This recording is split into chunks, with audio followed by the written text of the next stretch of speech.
Hello, Scorpio. Check natin yung mga energies mo. Susunod na 15 days. Thank you so much for dropping by, Scorpio. Bago ko man dito or matagal na sa patuloy na pagsuporta, pagsubaybay, pag-aabang ng mga readings ko. Malaking tulong po yung ginagawa ninyo. Hindi po kayo nag-i-skip ng ads kasi dyan po nag-earn yung ating channel.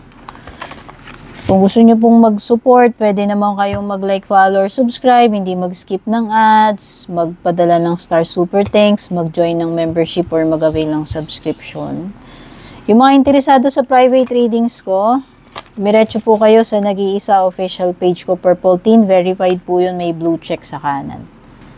Wala na pong iba yun. Yun lang po yung aking page. Yung Teen Arcana, pwede rin po kayo mag-follow doon. Ako rin po yun. Okay? Kayo po mismo mag-message sa akin kung magbubook kayo mag-i-inquire. Maging patient lamang po kayo kasi hindi naman po ako ura-uradang makakasagot sa lahat ng mga messages. Okay? So, meron ka ditong first light, waning moon, cross card, aray ko naman, gentleman,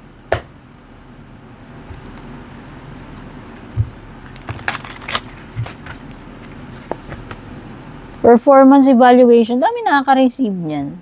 Loan denied, outs. Okay.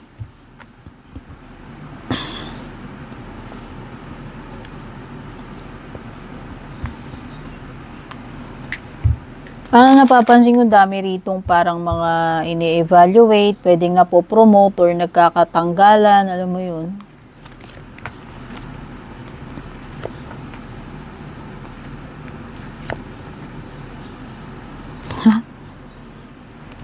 Ay, mali pala to. Wait lang. Ano ba ito nakuha ko?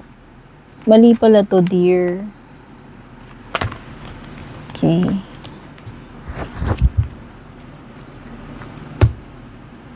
Para sa love na pala yung kunin ko.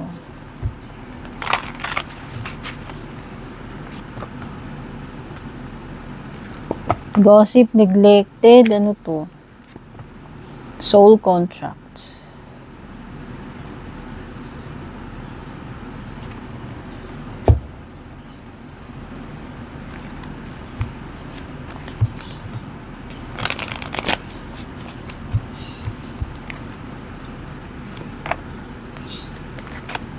Judgment reversed, 4 of Wands upright, Temperance reversed, 5 of Coins reversed, Full reversed, Waning Moon, tapos meron ka Ace of Swords reversed. Mga signs, pwedeng may Libra, Aries, Sagittarius, Taurus, Aquarius. Okay. Beginning a new cycle, Scorpio, itong next 15 days. Oh. Hindi lang pagsisimula yung gagawin mo eh. Meron kang pagde-declutter dito. With the, waning moon. It could be na merong mag-i-end kasi merong release and at the same time may beginning a new cycle. So yun, it could be an ending and a new beginning for you. Kung ano man itong bagay na mag-i-end na, tatapusin mo, at bagong paparating or sisimulan mo. Ayan o, what do you need to release etong next 15 days para makapagsimula ka na? Hanggat hindi mo to i-release, hindi nabablock itong panibagong simula na to para sa'yo. Okay? Pero pwede rin namang natural na talaga mag-i-end eh, magtatapos, tapos may iba ni bagong cycle na magsisimula para sa iyo, Scorpio. Overall, in general yan. Cross, tsaka man. Ito. Okay. Cross is a very challenging eh. Na situation na kakaharapin mo. Kung iano natin to, ang cross is something na papasanin mo, like cross na papasanin. So, mabigat. Pwedeng mabigat na problem ito. Or, malungkot na malungkot. Pwedeng mabigat and may suffering. Oo. It could be na may mabigat na pasanin, mabigat na problema, mabigat na kalungkutan na pagdadaanan mo sa next 15 days. Related sa person mo. Related sa person mo. Significant other mo, ayan, may gentleman. Usually, pag lumilitaw tong person na to, tao kahit na alin dyan yung babae, yung lalaki, pwedeng ito yung partner mo, asawa mo, someone na malapit sa'yo. Sa career mo, financial, yun na nga, merong loan denied dito. O, kaya yung mga iba sa inyo, ano ba tong mga loan na ito na inaasahan nyo, supposed to be, kaya lang, may evaluate, hindi ma-approve eh. Basta kung loan man yan, or aside from loan, kung meron ka mang mga applications na madi-deny, related sa pera, sa trabaho mo, ayan o, i-evaluate ka, pero parang hindi, alam mo yun, hindi ka papasa doon sa evaluation. Kasi may made-deny dito eh. Loan man yan or kung ano mang application yan. Okay? O halimbawa, nag-i-aim ka ng promotion, pwedeng hindi ka makuha base sa evaluation. O yan nga, kung mayroon kang loan na ina-apply, pwedeng hindi ma-approve yung loan mo. Ano ba yan? Car loan? House? Ewan ko, basta may something na ilo-loan ka dapat eh. Pero sadly, lumilitaw na hindi ma-approve ko ano man yung na yan. Application na yan. Love life mo, ano to? Ay, disappointment when it comes to relationship.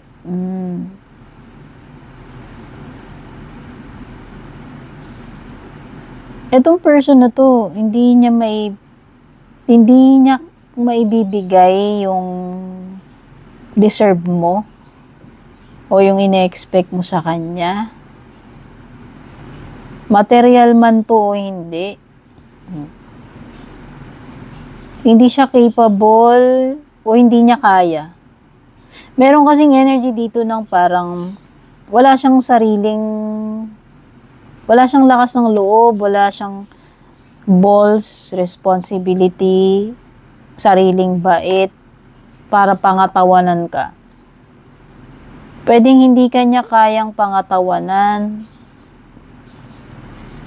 or hindi niya maibigay yung mga expectations mo o yung yung mga hindi niya magampanan ng maayos yung role niya. Hindi ko alam eh. Basta merong something na incapable siya. Merong something dito na hindi kasi kaya talagang ibigay. Hindi niya kayang gawin, hindi niya kayang ibigay. Yung pangangailangan mo, ano man to, need mo dito sa person na to, sa relationship, hindi niya kaya. Sabi dito, pwedeng may soul contract kayo nitong person na to. Pwedeng may mga lessons to be learned. Could be karmic. Could be karmic relationship. Kaya siguro difficult kung halimbang nahihirapan ka dito sa relationship ninyo. Oo.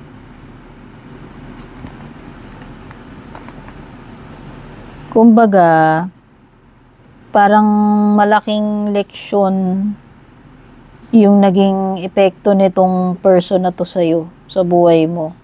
Iwan siya ng malaking scar, impact, or lesson na natutunan mo.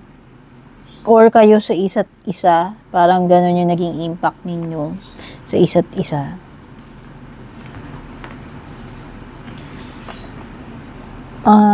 Ace of Swords.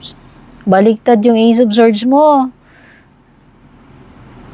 Mahihirapan ka talaga kasi ayan yung cross, oh. Sabi ko nga eh, kung ano man tong darating sa next 15 days, mahirap masolusyonan. Pwedeng hindi mo actually ma-resolve yung problem. Oo. Pwedeng maging unsuccessful ka dito, pwedeng hindi maayos yung problema. Kasi nga ang hirap-hirap. Challenging naman kasi yung dalawang cards mo na yan eh. Okay?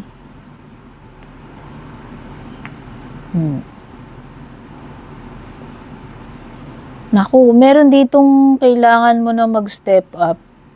Kailangan mo nang magkaroon ng lakas ng loob.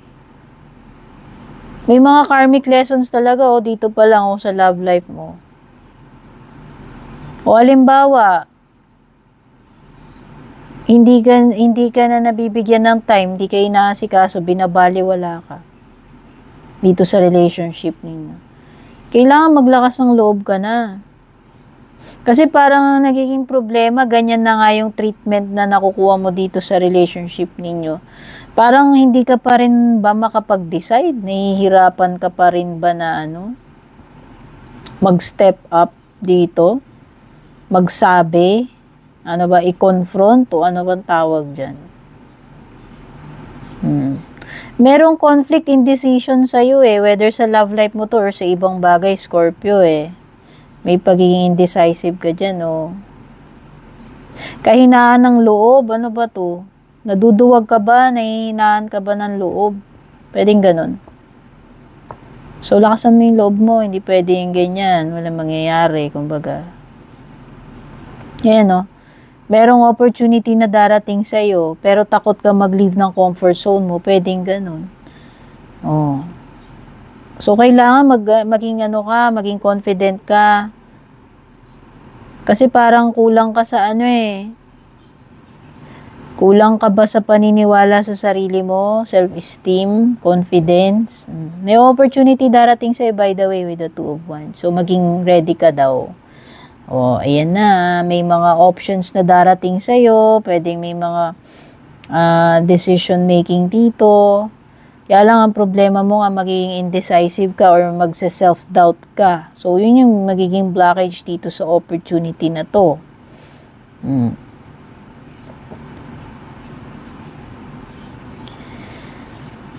Okay, yung iba dito mapupundi kayo. Mauubusan kayo ng pasensya dito sa sitwasyon na to, dito sa person na makaka-deal ninyo. Meron something dito na hindi makakapagpigil, mawawala sa balanse. Masosobrahan, lalagpas sa limitation. May imbalance with the Temperance card. Or pwedeng may conflict dito, away, May magka-clash na energy, yun yung napipil ko Tapos parang mayroon ditong bibigay, mawawala yung pasensya. Ayun lang yung nakikita ko dyan.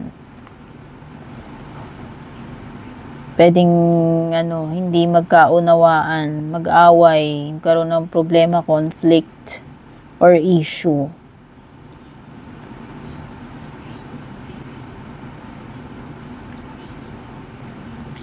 Or pwedeng ikaw nagiging impatient ka lang. O ano man itong hinihintay mo. Tendency na bibigay. Kasi nga, naubos na yung pasensya. 5 of Coins reversed. Ito na yung recovery period na hinihintay natin. Andito na yung improvement, positive changes. Andito na uli yung manunumbalik na yung stability. Kung nagka-problema ka man sa pera. Ayan na, merong mare-recover na manunumbalik na uli especially sa kaperahan. Ito na yung turning point, turning point man ito or recovery, positive changes. Okay?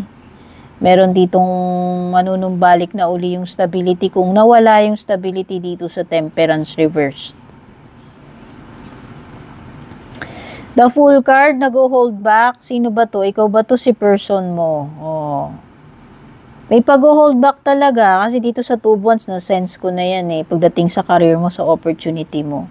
Pero itong Fool pwedeng sa ibang bagay to. Ayan, either nagpipigil or takot. Takot, takot mag-try. Takot sumugal, makipagsapalaran, mag-try, takot mag-leave ng comfort zone. Yun yung napipil ko. In career or in love life mo man yan. Ayaw siguro magkamali. Oo. Takot magkamali. Yun yung napipil ko na energy. Kaya nag-hold pa, kaya takot mag-leave ng comfort zone. Or pwede lang, hindi ka lang ganun ka-confident. Alam mo yun. Kulang ka lang sa tiwala sa sarili mo.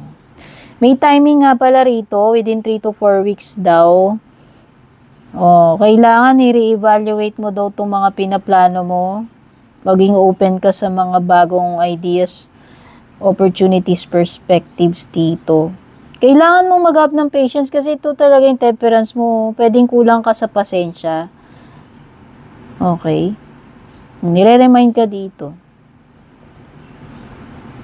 Bawas-bawasan mo yung pagiging mainitin ulo, yung pagiging impatient.